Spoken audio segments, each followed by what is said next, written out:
तो चलिए फिर से स्वागत है स्मार्ट क्लास के यूट्यूब चैनल पर। देखिए इस बार हम लोगों ने आपके पढ़ाई के लिए ऐप लॉन्च कर दिया है, तो आप आराम से जाके हमारे ऐप को डाउनलोड करिए। स्मार्ट क्लासेस विजन के नाम से आपको गूगल प्ले स्टोर में मिल जाएगा और बकायदा आप हमारे बहुत सारे कोर्सों को कर सकते हैं वहां पर बिना रुके।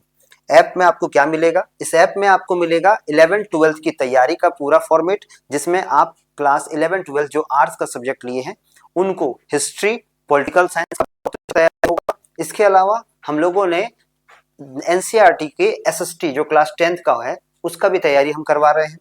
इसके अलावा इस ऐप में आपको जो प्राइस है वो बहुत ही कम रखा गया है, मात्र इसको 499 में आप खरीद सकते हैं और आराम से आप तैयारी कर सकते हैं। अगर अभी आप ऐप को खरीदते हैं तो 5 नवंबर तक हम लोगों ने एक कूपन जारी किया है, जिसमें जब आप ऐप को खरीदेंगे वहां पर बस जब आप ऐप को खरीदने 499 जब आप पे करने वाले तो कूपन में अप्लाई करिएगा स्मार्ट 100, आपका ऑटोमेटिकली 100 रुपए और कम हो जाएगा।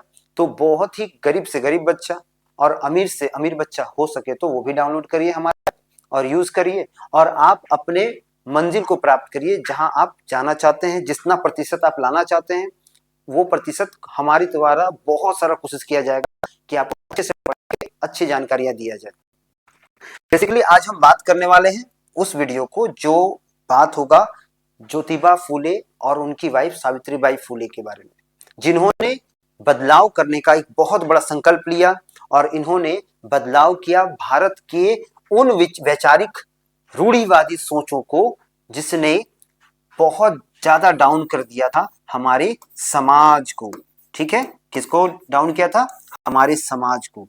क्योंकि देखिए हर धर्म में कुछ ना कुछ गलत है, चाहे वो कुछ ना कुछ ऐसी चीजें हैं जो दकियानुसी बातें हैं जिसको बस माना गया है। ऐसा ना हमारे वेदों में लिखा गया है, ना किसी किताबों में लिखा गया है, जिसे हम पर थोपा गया है। जहां पर आप देख सकते हैं कि अगर हिंदू धर्म में देखें तो हिंदू धर्म में कई चीजों को बहुत अलग तरह से दिखाया गया है, जहां पर शूद्र, वैश्य, ब्राह्मण, क्षत्रिय इस तरह से 4 वर्गों में लोगों को बांटा गया था। चलिए ये जो बांटा गया था ये तो वैदिक काल में था, जहां पर ये मतभेद था भी नहीं। लेकिन जैसे जैसे ब्राह्मणवादी विचारधाराएं बढ़ी वैसे वैसे समाज गर्क में चला गया, वैसे वैसे लोगों को काम के आधार पे नहीं, उनको उनके व्यवहार के आधार पे जज किया जाने लगा। लोगों को ऐसा बांटा जाने लगा जैसे कि लोग जो निम्न कैटेगरी के हैं वो जानवर हैं, वो इंसान है ही नहीं। तो आज हम कुछ ऐसे व्यक्ति के बारे में बात करेंगे जिन्होंने महिलाओं के लिए, दलितों के लिए और खास करके जो निम्न जाति के लोग हैं उनके लिए काम किया। हम बात करने वाले हैं ज्योतिबा भाई फूले का, या बोल सकते हैं कि उनके जीवनी का। अब देखिए कहानी क्या है उसको जानते हैं। एक व्यक्ति जिसका जन्म होता है एक ऐसे गांव में जहां पर ब्राह्मणों का बहुत बड़ा एरिया था, बहुत बहुसंख्यक ब्राह्मण थे, और इस व्यक्ति ने वो करके दिखाया जिसे किसी ने सोचा भी नहीं था। ये है हमारे एक ऐसे क्रांतिकारी जिन्होंने भारत में पहली बार महिलाओं के लिए विद्यालय खुलवाया, जिनका नाम है ज्योतिबा भाई फूले। देखिए एक्चुअली अगर देखें तो इनका व्यक्तित्व जो था शुरू से बहुत ही ज्यादा एकदम साफ सुथरा रहा। इन्होंने कभी भी किसी के साथ कोई मतभेद नहीं किया। ये बकायदा महिलाओं को आगे लाना चाहते थे समाज में, और महिलाओं के लिए इन्होंने बहुत सारा काम किया। आज भी कई सरकारी विद्यालयों में सावित्रीबाई फूले जो इनकी वाइफ थी उनके नाम पर बहुत बच्चों को धनराशि दिया जाता है, स्कॉलरशिप दिया जाता है, ताकि वो आगे की पढ़ाई को कर सके। क्योंकि हर मीडियम फैमिली में, हर बोल सकते हैं निम्न फैमिली में बच्चों को, खास करके लड़कियों को पढ़ने का बहुत कम मौका मिलता है। थोड़ा उम्र हुआ क्या नहीं उनका विवाह करवा दिया जाता है, या पारिवारिक बोझ के कारण उनको पढ़ाई छोड़ना पड़ता है, या फिर उनको ऐसे कामों में लगाया जाता है जिनसे उनका पढ़ाई पूरी तरह डैमेज हो जाता है।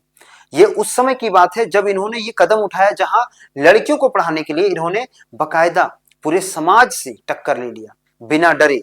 अब जरा उनको हम लोग देखें तो देखिए, अगर इनके बचपन को देखें तो इनके पिताजी जो थे एक फूल बेचने वाले, या बोल सकते हैं एक माली थे। तो चूंकि ये फूल बेचने वाले व्यक्ति थे तो इनके पास जो भी इनकम ऑफ सोर्स था तो कहीं ना कहीं बहुत कम था, क्योंकि ये एक दलित खुद थे। तो कई बार ऐसा होता था कि जब ये बेसिकली फूल बेचते थे तो लोग इन्हें बहुत ज्यादा क्या करते थे, मतलब कि एक छुआछूत का जो सोच होता है ना उसमें देखते थे। एक बार की कहानी है कि ये अपने दोस्त के विवाह में गए थे। तो दोस्त के विवाह में गए और दोस्त था एक ब्राह्मण। तो जब ये अपने दोस्त के विवाह में गए तो ये बकायदा जहां बोल सकते हैं कि जो लड़का लड़की खड़ा होता है, यानी जो हम लोग बोलते हैं वर वधू, ये खड़े थे वहां पर, फेरे होने वाले थे, तो ये वहां जाके खड़े हुए और उन्होंने वहां पर बोल सकते हैं कि अपने दोस्त से मिलने का प्रयास किया, लेकिन वहां खड़े कई ब्राह्मणों ने इन्हें खदेड़ के बाहर निकाल दिया, इन्हें उस स्थान से हटा दिया, उस बोल सकते हैं पूरे जहां जहां पर ये विवाह कार्यक्रम होने वाला था वहां से इनको निकाल दिया कि तुम एक शूद्र हो, तुम्हारा हिम्मत कैसे हुआ यहाँ आने का। और इनको बकायदा वहां से निकाल के खदेड़ा गया, या बोल सकते हैं खदेड़ के निकाला गया, जिसके बाद इनको बहुत ज्यादा फील हुआ। इसके बाद इसके अलावा बहुत सारी चीज वहां होती थी। देखिए, अगर आपने इतिहास को पढ़ा होगा तो आप लोग जानते हो कि शूद्रों के साथ पहले कैसा बिहेव होता था। उन्हें मोरपंख उनके पीछे बांध दिया जाता था कमर में, ताकि वो जहां जहां गुजरे वहां वहां क्या हो, सफाई होते रहे। ब्राह्मण उन्हें देखना भी पसंद नहीं करते थे, उस समय की बातें। अब तो लोग शिक्षित हो गए हैं, संविधान ऐसा है हमारा कि हमें बहुत सारी सुविधाएं मिली हुई है। उसके अलावा क्या था कि जो भी शूद्र लोग होते थे वो ब्राह्मण के कुएं से पानी नहीं लेते थे। अगर कोई ऐसा लेता तो उसे मृत्यु दंड तक का बोल सकते हैं अपमान झेलना पड़ता था। इसके लिए गांव में एक अलग कुआं होता था। अगर गांव का कुआं सूख गया तो लोगों को तालाबों से या फिर बोल सकते हैं नदियों से पानी लाना पड़ता था, जो बहुत दूर होता था। तो इस तरह से बोल सकते हैं कि चीजों का सामना जो थे वो बोल सकते हैं ज्योतिबा फुले ने देखा। इन सभी चीजों को ज्योतिबा फुले ने फील किया, उन चीजों का उन्होंने बहुत ज्यादा मात्रा में सामना किया, और उनके समाज ने भी। अब बात यह होता है कि इनको बचपन से ही पढ़ने का बहुत शौक था, तो चूंकि इनको पढ़ाई का बहुत शौक था तो इन्होंने पढ़ने का निश्चय किया, और ये पढ़े भी। अंग्रेजों का शासन था तो अंग्रेज जो थे वो इन चीजों पे ज्यादा गौर नहीं करते थे, तो इनको एडमिशन दिया गया और बकायदा कुछ लोगों ने इनको सपोर्ट भी किया। एक ब्राह्मण ही थे जिन्होंने, जो एक अच्छे शिक्षक के रूप में इन्हें पढ़ाने का आगे निर्णय भी लिया और इनके पढ़ाई का खर्च भी दिया। देखिए, जिस तरह होता है ना दुनिया में दिन और रात, आसमान जमीन, अच्छा बुरा, उसी तरह अच्छे लोग और खराब लोग भी है दुनिया में। तो जो अच्छे लोग थे, जो अच्छे टीचर्स थे, जो अच्छे ब्राह्मण थे, उन्होंने इनको बहुत हेल्प किया। उन्होंने इनके पढ़ाई को समझा, इनकी जो तार्किक बुद्धि थी, इनका जो तेज दिमाग था, उस स्मार्टनेस को इनको बढ़ाने के लिए प्रोत्साहन दिया। बकायदा जब ये अच्छे पढ़े लिखे हो गए तो इन्होंने क्या किया, समाज को बदलना शुरू किया, समाज की सोच को बदलना शुरू किया। इसके कारण समाज में इनके बहुत तुष्टिकरण हुआ। जैसे आज भी अगर कोई अच्छा काम किया जाता है तो लोग हंसते हैं पहले, ठीक है। आप भी कोई अच्छा काम करोगे या कोई नया चीज लाने का प्रयास करोगे ना, दुनिया पर हंसेगी कि ये क्या कर लेगा, ये क्या बिगाड़ लेगा, ये क्या करने वाला है। और जब ऊंचाई पे जाओ तो आपको बोलेंगे ओ ऐसा करके पहुंचा, वैसा करके पहुंचा। मतलब समाज का जो काम होता है वो तो समाज करता ही है। तो वैसा इन पर भी बहुत सारा हुआ, इनको ताना कसा जाता था। तो जब इनका विवाह हुआ तो इनका विवाह सावित्रीबाई फुले से हुआ। तो सावित्रीबाई फुले जो थी, इनको इन्होंने पढ़ाना शुरू किया अपनी वाइफ को, और बकायदा इनको पढ़ा लिखा करके एक सक्षम नारी बनाया। अब दोनों ने मिलकर निर्णय लिया कि हम महिलाओं की शिक्षा पर ध्यान देंगे। पुरुष तो शिक्षित होते ही, पुरुष पढ़ते ही। आज के भी समय में देखिए, हम हमारे घरों में जो निम्न परिवार या मध्यम परिवार के लोग होते हैं ना, वो बेटियों को जो बोल सकते हैं उनको सरकारी स्कूल में भेजते हैं। बहुत अधिक मात्रा में आप देख सकते हैं अपने गाँव में, अपने शहरों में, जहाँ बेटियां जा रही है सरकारी स्कूल में और बेटे जा रहे हैं प्राइवेट स्कूल में। अरे बेटी के साथ ऐसा क्या दिक्कत है? वही तो है जो आपके मतलब जीवन का सबसे मूल आधार है। तो आप उनको छोड़ करके आप बेटों पर ध्यान देते हैं, और वही बेटे उनका बहुत फायदा उठाते हैं। अगर देखना है तो दोनों को एक समान देखिए। अगर आप दोनों में डिफरेंस करिएगा तो ये कभी भी अच्छा या जायज नहीं ठहराया जाएगा। तो बकायदा इन्होंने अपनी वाइफ को पढ़ाया, और इन दोनों ने मिलकर के पहली बार अपने गांव से थोड़े से बाहर में एक विद्यालय खोला, जहां महिलाओं का विद्यालय था या बच्चियों का विद्यालय था। यानी कि अगर आप ऐसे भी बोल सकते हैं कि बालिकाओं का पहला विद्यालय ज्योतिबाबाई फुले और उनकी वाइफ सावित्रीबाई फुले ने खोला, जहां पर बहुत सारी बच्चियां जो थी वो पढ़ने जाती थी। इसमें शूद्र होते थे, इसमें और निम्न कुल के जो बोल सकते हैं कि बहुत गरीब से गरीब फैमिली की लड़कियां होती थी वो होती थी। लेकिन इसमें भी इनको बहुत बाधा आई। बाधा किस चीज का था पता है? जब इनकी वाइफ पढ़ाने के लिए घर से निकलती थी, स्कूल जाती थी, तो लोग इन पर पत्थर मारा करते थे। बकायदा इनका तुष्टीकरण होता था, लोग इनको सताते थे, इन पर गोबर फेंकते थे, इनको नाली में धकेला जाता था। इतना इसलिए सावित्रीबाई फुले अपने झोले में एक अलग से साड़ी रखती थी, और विद्यालय जाने के बाद वो कपड़े को बदलकर वापस से क्लास में आती थी पढ़ाने के लिए। इतनी समस्याओं के साथ सावित्रीबाई फुले ने महिलाओं को पढ़ाने का जो बीड़ा था वो उठाया। लेकिन आज की बहुत सारी महिलाएं हैं जो पढ़ना ही नहीं चाहती है, जिन्हें ये बोरिंग लगता है, रील्स बनाना बहुत अच्छा लगता है। तो ये भारत के संविधान का चलिए एक बहुत गलत फायदा उठाया जा रहा है, जहां आपको मौका वहां तुच्छा सा इंस्टाग्राम और लंद फंद ऐप में लंद फंद काम करके आप पैसे कमाते हैं, या फिर कमाने का प्रयास करते हैं, या खुद को पॉपुलर बनाने का प्रयास करते हैं। लेकिन अगर आप सुधर गए, अगर आप सही रास्ते पे गए, तो आने वाले टाइम में आप भी बहुत बड़े बड़े पोस्ट पे रहिएगा। कोई पायलट, कोई इंजीनियर, कोई डॉक्टर, कोई साइंटिस्ट बन के कोई समाज को, हमारे भारत को आगे ले जाइएगा। अब देखिए आगे क्या होता है। इसके बाद भी ये नहीं रुके। इसी के जैसे एक महान व्यक्ति थे जिनका नाम था ईश्वर चंद्र विद्यासागर। ईश्वर चंद्र विद्यासागर एक वो व्यक्ति जिसने समाज को इतना बदला कि समाज में विधवा पुनर्विवाह का नियम को लागू कर दिया। एक ऐसा व्यक्ति जिसने ना सिर्फ अपने देश का नाम, देश में चल रहे उन पाखंडियों को रोका, जिसने पहली बार एक विधवा का विवाह अपने बड़े बेटे से करवाया, और इसने एक ऐसा प्रमाण दिया दुनिया को जिसे आज भी दुनिया जानती है। और उसी कर्म भूमि से मैं आपको नमन करता हूं, और उसी कर्म भूमि से मैं आपको बता रहा हूं कि मैं खुद एक विद्यासागर का वासी हूं। और यही व्यक्ति ने विद्यासागर इसी व्यक्ति ने क्या किया, समाज को बदलने का बहुत बड़ा बीड़ा उठाया। इन्होंने भी बहुत अच्छे अच्छे काम किए। इन्होंने भी समाज के कुरीतियों को चेंज करने का प्रयास किया, और बहुत दूर तक ये सोचने वाले व्यक्ति थे। ये यहां तक कि नहीं रुके, इन्होंने अंग्रेजों के कई कानूनों में हस्तक्षेप किया और महिलाओं के अधिकार के लिए बुलंद। अब आते हैं मेन टॉपिक पर। तो देखिए, ज्योतिबा बाई फुले के साथ एक घटना होता है। घटना क्या था कि एक बार एक विधवा ब्राह्मणी, ठीक है, एक विधवा जो ब्राह्मण जात की थी, उनका क्या हुआ कि वो बोल सकते हैं कि प्रेग्नेंट थी। तो लोगों ने, खास करके जो समाज था, उन्होंने इनको एक अशुभ नारी या एक दुष्ट नारी करके घर से निकाल दिया। इन्हें कोई आश्रय नहीं दे रहा था। उस समय इस महिला को ज्योतिबा भाई फुले और साथ में सावित्री बाई फुले ने इन्हें अपने घर में शरण दिया, बकायदा शरण दिया, इनका लालन पालन किया। और जब इनकी बेटी हुई तो उसे गोदी लेकर के इन लोगों ने क्या किया, उसका लालन पालन बहुत अच्छे से किया, जिसमें समाज को एक बहुत बड़ा तमाचा लगा। उस समाज को जिसने शूद्रों और उच्च निम्न जाति में लोगों को बांट के रखा था। यह बहुत बड़ा एक इंसानियत था जिसमें ज्योतिबा बाई फुले और सावित्री बाई फुले ने अपने आप को दर्शाया है। उसी तरह से इनका पहचान क्या, इनका बोल सकते हैं, इनका नाम जो ले ना, उनके नाम में ही गंगा बसती है। ये वो व्यक्ति है जिसने भारत का भविष्य तय किया। जब भारत आजाद हुआ, उसके बाद उस भारत को आज यहां तक पहुंचाने का काम इस व्यक्ति के कर कमलों, इस व्यक्ति के हाथों ने किया, जिनके हाथ में हमारा संविधान है। यह वो व्यक्ति है जिसका नाम है B.R. अम्बेडकर, जिन्होंने अपने तन, मन, धन और अपने पूरे जीवन को देश के लिए समर्पित कर दिया, जिन्होंने 3 PhD और कितने हजार डिग्रियों को इन्होंने निकाला और अपने आप को एक प्रूव किया कि ये देश का दलित है, जो देश के दलितों और देश के हर समाज के व्यक्ति को, चाहे वो अल्पसंख्यक हो, बहुसंख्यक हो, सबको लेकर आगे समान मात्रा में चलेगा। तो ये है हमारे B.R. अम्बेडकर साहब, जिन्होंने समाज को भी एक किया। उसी तरह ज्योतिबा भाई फुले जो थे, वो भी समाज को एक करना चाहते थे। वो भी गांव-गांव जाते थे और गांव के हर व्यक्ति के साथ एक सभा में बैठते थे और उन्हें अच्छी बातें बताते थे, ताकि वो समय के साथ बदल सके, ताकि उनके अंदर नई नई सोच आए, वो अपने बच्चों को पढ़ाएं, वो खुद शिक्षित हो और समाज को शिक्षित करके उनका अधिकार उन्हें याद दिलाए।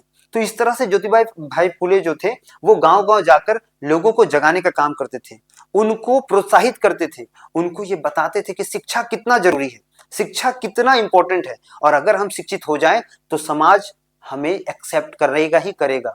इसके अलावा देखिए, अगर हम लोग कुछ बेसिक चीजों में जाएं तो हम लोग जो सिंपली इस स्टोरी से जो भी चीज जाने, इस वीडियो से जो भी चीज जाने, उसके अलावा कुछ इंपॉर्टेंट चीजों को भी जान सकते हैं। अगर देखें तो ज्योतिबा राव गोविंद राव फुले इनका पूरा नाम था। ज्योतिबा फुले हम लोग शॉर्ट में बोलते हैं, पूरा नाम था ज्योतिराव गोविंद राव फुले। जन्म 1827 और डेथ 1890 हुआ।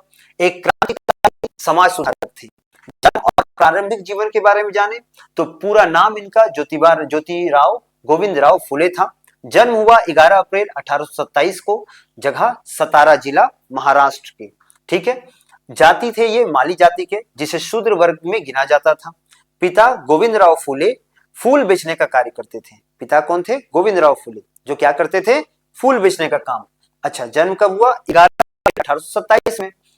बचपन में ही मां का देहांत हो गया। उन्होंने अपनी प्रारंभिक शिक्षा अंग्रेजी माध्यम से प्राप्त की, जिसे उनके समाज में अच्छा नहीं माना जाता था।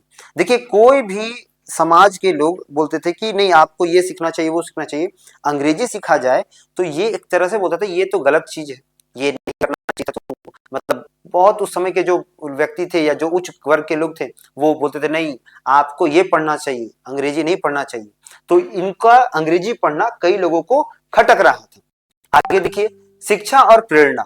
इंग्लिश स्कूल में पढ़ाई के दौरान उन्होंने देखा कि किस तरह ब्राह्मण और उच्च जातियां निचली जातियों के साथ भेदभाव करते हैं, जो मैंने आपको बताया उस समय ऐसा होता था। उन्होंने थॉमस पेन की किताब राइटर्स ऑफ मैन पढ़ी, जिससे उन्हें समाज सुधारने की प्रेरणा मिली। ये पूछे कि ज्योतिबा फुले का किस तरह से मन बदलाव हुआ या किस किताब को उन्होंने पढ़ा था, तो उस किताब का नाम था राइटर्स ऑफ मैन, लिखने वाले व्यक्ति थॉमस पेन। ठीक है, तो इन्होंने ये किताब लिखी थी।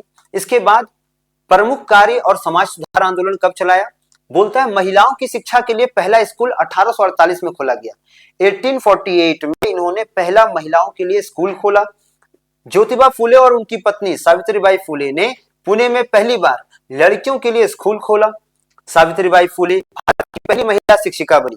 सावित्रीबाई फूले भारत की पहली महिला शिक्षिका बनी। समाज ने उन्हें खूब विरोध किया, यहां तक कि उन पर गोबर और पत्थर भी फेंके गए थे, जो मैंने आपको बता दिया। सती प्रथा, बाल विवाह और जाति व्यवस्था का विरोध इन्होंने किया। तो इनके द्वारा तीन चीजों का बहुत जोर से विरोध हुआ, जो था सती प्रथा, बाल विवाह और जाति प्रथा। उन्होंने इन सामाजिक कुरीतियों के खिलाफ खुलकर बोला, अभियान चलाया। ये सभी काम किसने किए? ज्योतिबा फूले ने। इसके बाद महिलाओं को पुनः पुनः विवाह का अधिकार मिलना चाहिए, इसके पक्ष में वे सक्रिय थे। मतलब अगर कोई महिला है, उनका विवाह हुआ, क्योंकि उस समय तो बाल विवाह होता था, तो मान लीजिए पति 60 का, जो वाइफ है वो 16, 17, 18 साल की है, और इस दौरान अगर पति का डेथ हो गया तो सती प्रथा, सती आपको पता है सती प्रथा क्या होता था? जहां पति के साथ साथ पत्नी को जिंदा जला दिया जाता था।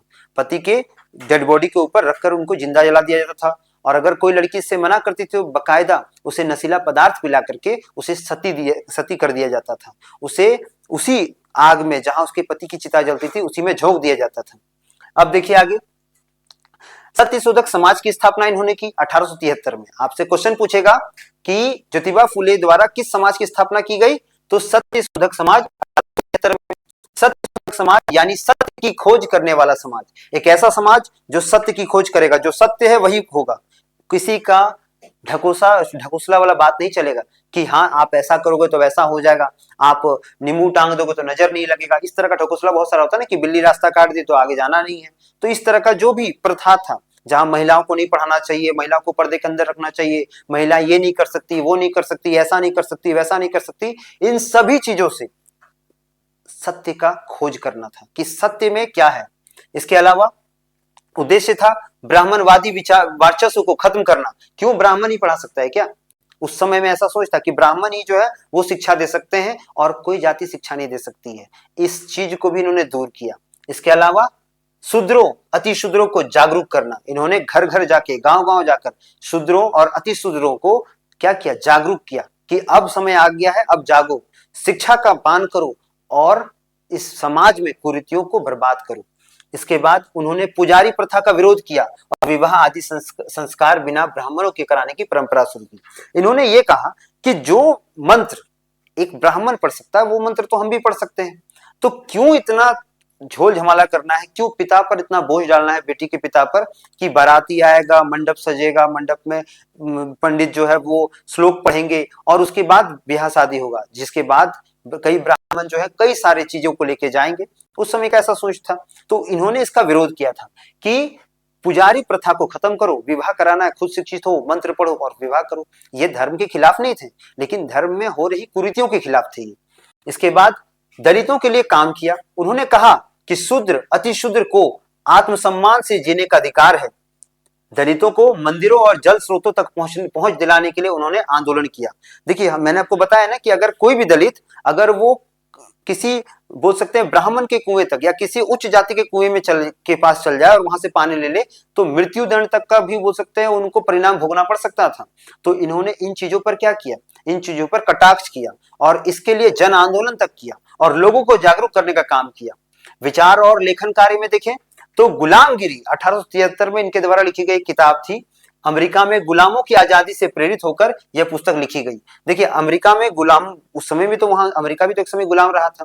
तो 1873 में इन्होंने क्या किया, एक किताब पढ़ा था अमेरिका में, तो गुलामों की आजादी के रूप में वो किताब था। तो उस किताब को इन्होंने पढ़ा और उसी में इन्होंने लिखा गुलामगिरी, जो कहां से प्रेरित था, अंग्रेजी के बोल सकते हैं अमेरिका के जो अंग्रेज थे या अमेरिका के जो गुलाम लोग थे उनसे प्रेरित होकर, उनकी आजादी की लड़ाई से प्रेरित होकर। तृतीय रत्न, ब्राह्मणों का छल, शिवाजी पर लेख, समाज पर तीखा प्रहार था। इनके द्वारा कुछ और भी चीजें लिखी गई जिसमें था तृतीय रत्न, 3 रत्न था जिसमें समाज के बारे में बताया गया था, ब्राह्मणों का छल, शिवाजी पर लेख, ठीक है, छत्रपति शिवाजी महाराज के ऊपर भी इन्होंने बहुत कुछ कहा था। उन्होंने शूद्रों को पढ़ने लिखने, सोचने और सवाल करने का अधिकार दिलाने की बात की। सीधा तौर पर ज्योतिबा भाई फुले ने कहा कि तुम्हें भी पूछने का अधिकार है, तुम्हें भी अपना हक मांगने का अधिकार है और तुम अगर इस अधिकार को मांगोगे तो तुमसे कोई भी व्यक्ति तुम्हें अपने नीचे दबा के नहीं रखेगा। तुम्हें वो ताकत देगी तुम्हारी शिक्षा जो तुमको आगे बढ़ाएगी। कम ज्ञान रोचक तथ्य, अगर यहां देखें तो कुछ चीजें हैं। देखिए ज्योतिबा फुले ने गुलामगिरी की प्रतियां अमेरिका के दास विरोधी नेताओं को भेजी थी ताकि वे देख सके कि भारत में समान शोषण हो रहा है। तो ज्योतिबा फुले ने क्या किया, उन्होंने गुलामगिरी की प्रतियां जो थी यानी किताबें जो थी गुलामगिरी की, उनको अमेरिका के दास विरोधी जो नेता थे, ठीक है, जो दास विरोधी नेता थे, जो वहां के बड़े नेता थे, जो बोल सकते हैं जो छोटे जातियों के लिए काम करते थे, उन नेताओं को ये किताब भेजी और उन्होंने उन्हें यह स्मरण कराने का प्रयास किया कि देखिए जिस तरह अमेरिका में हो रहा है उस तरह भारत में भी हो रहा है। हमारे यहाँ पर भी ऊंच नीच जाति और छुआछूत की भावनाओं को रखा गया है और माना जाता है। ब्रिटिश सरकार ने उन्हें राय बहादुर की उपाधि दी। तो ज्योतिबा भाई फुले के इस काम के कारण, समाज को जागरूकता के कारण इन्हें राय बहादुर की उपाधि ब्रिटिश सरकार ने इन्हें दी। इसके बाद ये विरोधाभासी लगता है क्योंकि उन्होंने ब्रिटिश सरकार की नीतियों की आलोचना भी की थी।